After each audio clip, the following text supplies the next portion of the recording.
Smug is delicate, and he's dying. But we must make our first sacrifice to the confirmation gods. Welcome to Ruthless. U.S. Supreme Court Justice Ruth Bader Ginsburg has died. Judge Amy Coney Barrett. If Joe Biden wins, Democrats can sack the courts. You're a lying dog-faced pony shoulder. Maybe that's a question you should ask China. Anyway, my time's up. I'm not thinking, Mr. That's President. okay. I know you're not thinking. You never do. It's a whole hoax. And you know who's playing into the hoax? People like you and the fake news media. We are born free and we will stay free. Yes, that is accurate. You know, that is very fact-based to say that I am dying. Now, struggling Smug, to hold on. to be clear, you don't have the Rona. It is not the Rona. What you're claiming is the source of your ailments here is travel. Correct. This is, I've had many experts look into this. This is a very acute and life-threatening form of jet lag where, you know, the best that I've had it explained to me is that I traveled, coming back to the U.S., I traveled across 3 continents and something like 7 time zones in the opposite direction of the world's rotation in under 24 hours. So that has had some like very bad effects on my health. And My favorite part about this is that you took a vacation and now you're Amelia Earhart. I'm dying. Is what's happening. Defying health standards and recommendations. I mean, I haven't eaten in like 5 days. I have no appetite. I've been just like losing weight, wasting away. You haven't eaten. Who's taking care of you? No one is taking care of. This is probably the most frustrating part. I'm not going to name names, but I should be taken care of. I shouldn't have to ask and instruct people that I need to be taken care of. I shouldn't have to text people. You're a man of great stature. I am. assumed that you would have what I can only imagine is a whole host of people lining up to try to wait on you in your time of need. You would think so. But you know, there's a lot to be said about a lack of knowing how to care for someone when they are dying, and that's what this comes down to. And to be clear, jet lag is the killer here. It's you know, it's the worst case of jet lag likely known to man. I mean, I have no appetite. I have no energy. I'm very close to death. I can feel like, you know, the Reaper constantly like near me, circling, waiting for me. Are you taking any medication? I mean, you name it. I have like body aches. All I can do is sleep. You know, it's not the Rona. I have no cough or anything like that. Do we send you back to the McLean Pharmacy? I feel like you might need to jam something in your nose again. I mean, it's absolutely not the Rona. It's just death. It's just my body is dying. It's slowly dying. Where the hell's Foley? Foley is worthless. I mean, he's done nothing. You know, he's an e-boy at this point. He's just a celebrity. So you lie wasting away. Yep. In your home with a landline. Correct. I mean, this is why you need a landline. It's like for emergency situations like this. So last episode, on the Thanksgiving episode at the end, we had which by the way, we've gotten great feedback from that episode. I think people really took it to heart and actually implemented a lot of the recommendations. I mean, it did great. It got great numbers. Thanks again, folks. Yeah, it did. It did really well. But at the end of it, your landline rang. And I promised the listeners that we would have a discussion about what it's like to be in the year 2020 with the technology available to Americans and have a landline telephone. I mean, I think it's weird people don't have a landline. That's so strange that someone would not have a landline. Like you just have your mobile phone and that's it. You're just walking around with your phone. Is that what's going on here? It's just the boomer episode of all time. The guy takes a vacation and he's on his back for 5 days listening to his landline. I think it's just, you know, as an adult, you have a landline. It's simple as that, cut and dry. Who does not have a landline? Like, let's be serious here. Who has the number? Is this a widely available number? Like, can I get my hands on this? It's a very rarely given out number. Very rarely given out number. Does Foldy have the number? Foldy's got the number. And that's basically the sum and substance of the calls coming in are Foldy. And yet still he's not taking care of you. Yeah. I mean, that's the thing, right? You know, he's got like the bat line and still he does nothing. But what are you going to do, right? What are you going to do? Well, we all admire your tenacity and commitment, frankly, to dust yourself off and sit on the pod here to make our first ritualistic sacrifice to the confirmation gods. Hell yes. It's not going to be our last. I can tell you I've got a lot to say about a whole bunch of them. But this one came up first because, frankly, she's a horrible person. And Absolute monster. Absolute monster. Zero redeemable qualities. Just, I mean, to call her a person is an insult to humanity. It really is. And so we're talking about Neera Tanden. And you may have seen the news that Joe Biden intends to nominate her to be the head of the Office of Management and Budget, which has an outsized role in government. Frankly, it controls a lot of stuff. I mean, every regulatory action taken by any of the agencies go over her desk. All of the budget, obviously in the name, goes over her desk. Like this is a significant position. It's not just like, you know, some throwaway deal. And as such, Senate confirmation is required. So this is where the story begins. I said on Twitter I think it was yesterday or 2 days ago when her nomination was announced, that I thought she was the first sacrifice to the confirmation gods. And I really believe that because she's basically a comic book version of a terrible nominee. She is the worst person. And the thing is, she's not just hated by the right. She is just as hated by the left. Like her entire life, her existence is based on, you know, believing that one day Hillary Clinton will be president, and her entire life was devoted to that moment. Like that was the only reason for her existence. And when that didn't happen, it's like she had no purpose, you know, for all these years of being a terrible person, doing terrible deeds for nothing. And now I guess this is like her last chance to matter. And I don't think it's going to work out.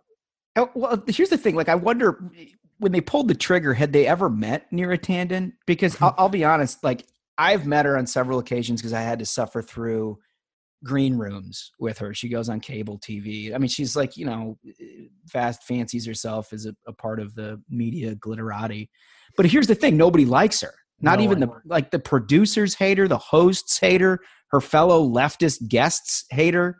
I mean, everyone I know thinks that she is a vindictive, amoral, political sociopath, basically. But like, don't take my word for it. Let's play the clip of a fellow leftist who's been on fire, by the way, lately, Glenn Greenwald.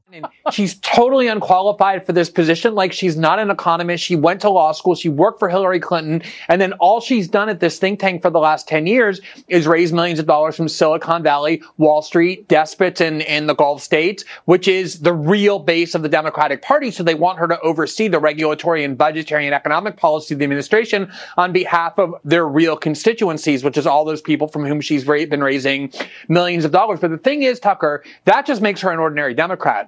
She's just a swamp creature in that regard. She's a deranged and dangerous person. I don't mean just politically. I mean like behaviorally.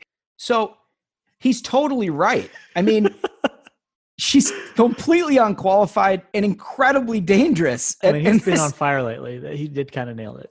I mean, he totally nailed it. I love the fact that he believes what he believes and calls out anybody and everybody, whether they're a Democrat or Republican, who comes at him. He has just been laying waste to the Democratic Party lately.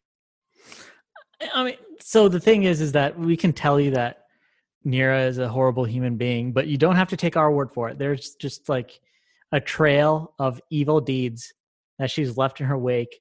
The one I'm going to bring up is the sexual harassment situation where BuzzFeed reported on this.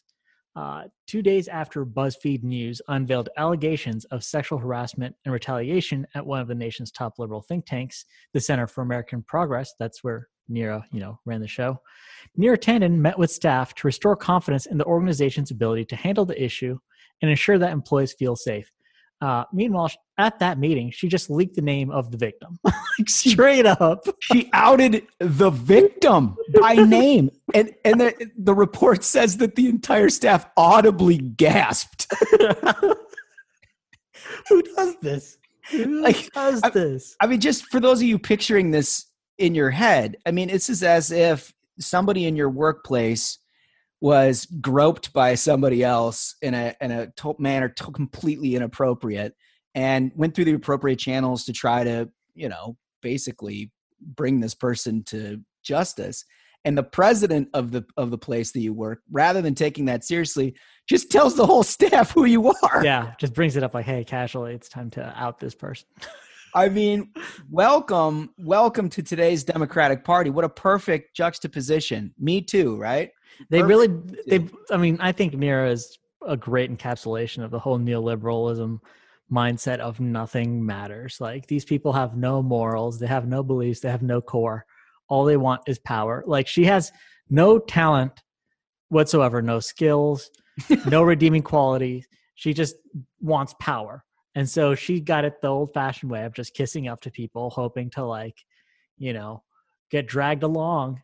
Like, she got this plum gig at Center for American Progress, even though she does nothing, because she's just my understanding is acolyte. It was just a hit because she was the person who would basically go to the end of the earth defending Hillary Clinton, which I think brings up a good part about her temperament, in addition to her judgment that we just covered. Her temperament, the New York Times had this just absolutely wonderful piece about how crazy she is.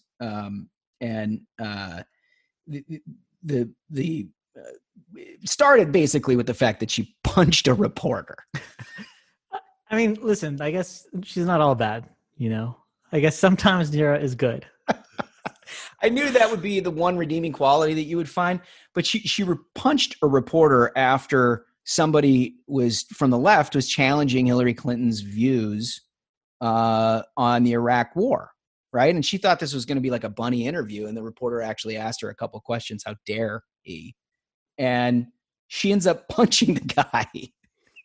And what a small world it is. Didn't that reporter that she ended up punching end up becoming Bernie's campaign manager? Sure enough. Amazing. Sure enough. Yeah. Foz ended up running Bernie Sanders' campaign and actually held low regard for Neera as a result of all of that. But good for him. Yeah, good for him. Good for him taking a punch from Neera Tanden. But so the New York Times went on to report, which I love this. One recent night, Miss Tanden feuded on Twitter with liberals over whether Mrs. Clinton condemned far-right hate mongers strongly enough than she did 8 years ago. To online bickering raged for an hour, drawing trolls from both factions, when the women originally targeted by Mrs. Tanden's tweets delivered a wake-up call. This is the greatest. This is the woman who's arguing with Tanden on Twitter. Neera, you're responding to a graduate student on Twitter at 1:40 a.m. That is so perfect. Like, that's her in a nutshell. And now she's been apparently just going back and deleting tweets nonstop. Yeah, so she spent the last 3 days deleting thousands of tweets that were personal attacks on the senators that she's now asking for confirmation votes. And I'll give you a couple really awesome ones. She had Susan Collins in her sights, who I personally think is fantastic. Won a big re-election a month ago, and now is basically the most centrist vote in the Senate. And so if she's going to get confirmed, you have to have Susan Collins. Well, here's what she said about Susan Collins. Terrible people do terrible things. The mask is off. Susan Collins is a terrible person. Amazing. And then that's like, delete, delete, delete. Susan Collins leans, but she straightens up and falls in lockstep with her colleagues. Don't trust that senator.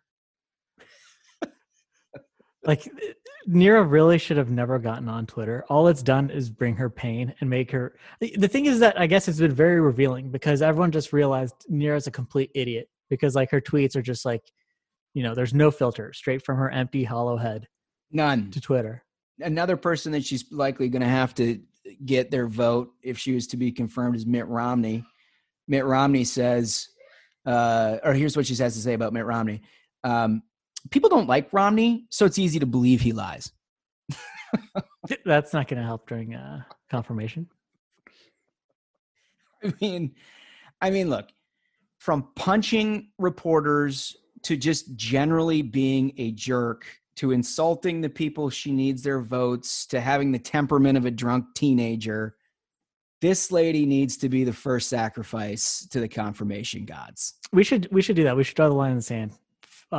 Ruthless, we are going to make sure she does not get confirmed. That's going to be one of the purposes of this show going forward, is making sure Neera Tanden does not get confirmed. How about that? Yeah, that's such a great way to handle it. I think that's exactly right. Everybody who's listening, make sure that your senators understand what's going on here. This lady has absolutely no business being anywhere near government. Nope.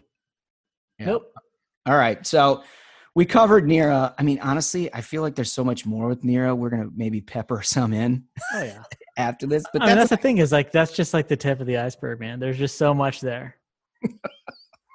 Wouldn't you? I'd love to see how her Thanksgiving. I wish she had a conservative relative that would punted her turkey. Oh yeah, I mean, she that's the other problem I think with Neera is she's never been in a room with people who have differing opinions because then she'd realize she's an idiot and her mind can't like comprehend that. She hasn't been allowed to consider the fact that she's a complete moron. Right. So, all right, the next topic that we've got to cover here. AP reports President-elect Joe Biden will likely wear a walking boot for the next several weeks as he recovers from breaking his right foot while playing with his dogs, his doctor said. Smug, what's your take? How the fuck? That is not normal. Playing with the dog leads to broken foot? Like, what the hell? Like, how is that supposed to be normal? It's hard to know where to start here because on one hand, like the fact that he's a million years old has basically been what everybody's focused on for the last few months. And like right after the election, sure enough, his brittle bones break. But isn't that also like, having those brittle bones is like a consequence of having low T? I think that's the truth. I bet on that. Well, Mr. Trump had historically high T. Many people are saying. Many people are saying he needed the medication for the high T. I mean, this is just absolutely ridiculous. And have we seen any photos or videos of Biden since?